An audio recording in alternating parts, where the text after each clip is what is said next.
Assalamualaikum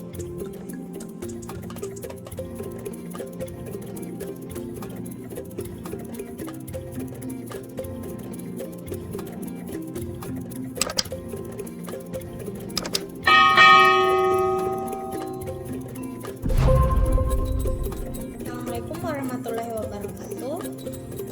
Kami dari kelompok 8 akan mempresentasikan judul materi kami, yaitu pengentasan kemiskinan dan pemberdayaan masyarakat.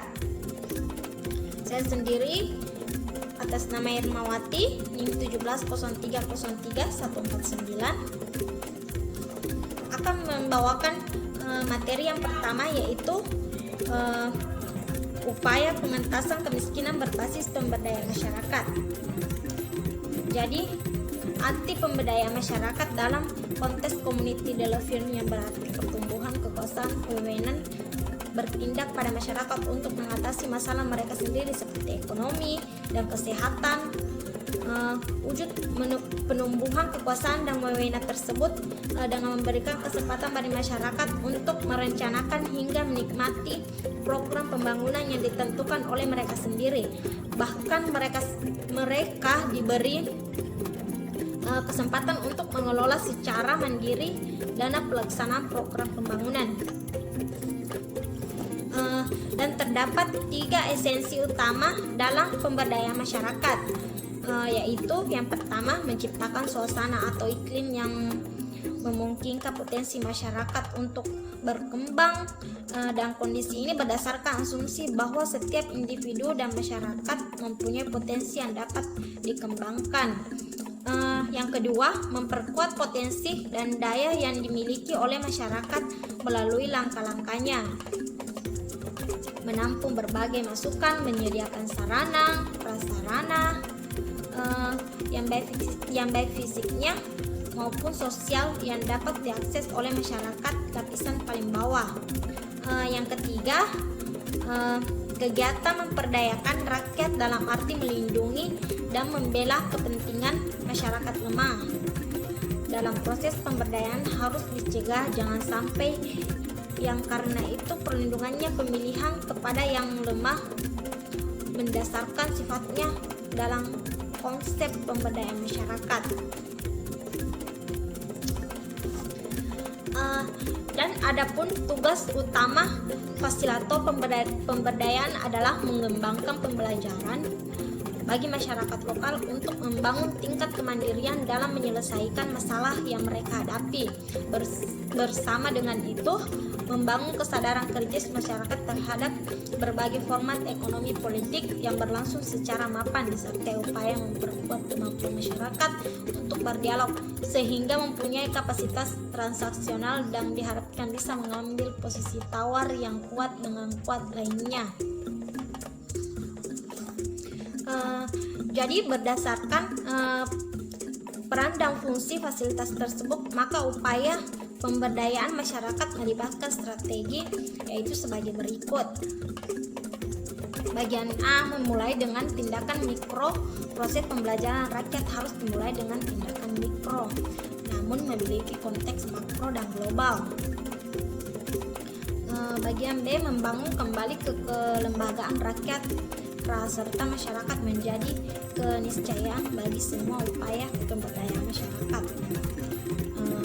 Serta masyarakat secara teknis membutuhkan munculnya kelembagaan sosial, ekonomi, dan budaya yang benar-benar diciptakan oleh masyarakat sendiri.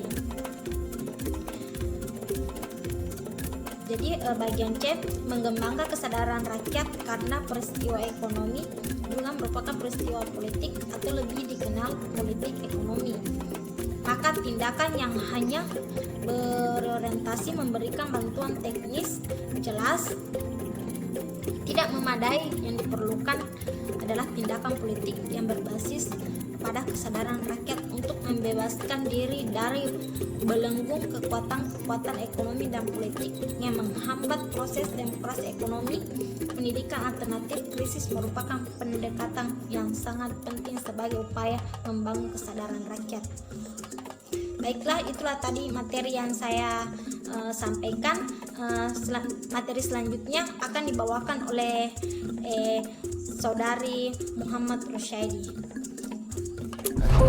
Saya Muhammad Rusyaidi, NIM 1703031 Padang akan melanjutkan materi dari kelompok 8 yang mengenai pengentasan kemiskinan dan pemberdayaan masyarakat. Itu pertama, penguatan kemandirian kelompok-kelompok sosial ekonomi. Perwujudan kemandirian adalah semakin berdayanya kelompok-kelompok sosial ekonomi, misalnya kasus pengembangan yang murah yang berbasis pemberdayaan di Kabupaten Sinjai. Adapun langkah-langkah yang dijalankan adalah sebagai berikut. Yang pertama, membangun saling percaya diri di antara partisipan. Yang kedua, membangun hubungan kesetaraan, yaitu memandang setiap orang-orang yang terlibat mempunyai posisi sejajar. Yang ketiga, tidak ada dominasi dalam kelompok.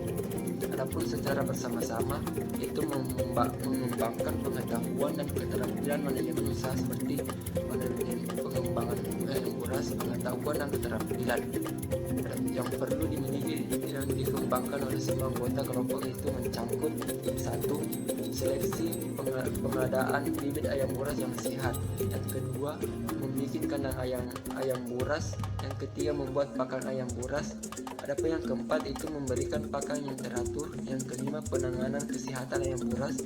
Yang keenam, mengembangkan berbagai cara olahan dan produksi telur ayam buras. Yang ketujuh, perencanaan produksi dan pemasaran. Adapun yang cara pengembangannya yaitu ayam buras, yaitu pengembangan ternak ayam buras ternyata dapat mendukung produk telur dan daging yang meningkat di pasaran regional dan nasional, dan peningkatan usahanya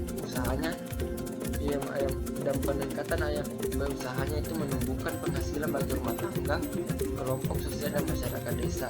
Peningkatan penghasilan tersebut mendukung upaya yang memulihkan pemenuhan kebutuhan pokok, pangan, sadang dan papan pendidikan dan kesehatan masyarakat.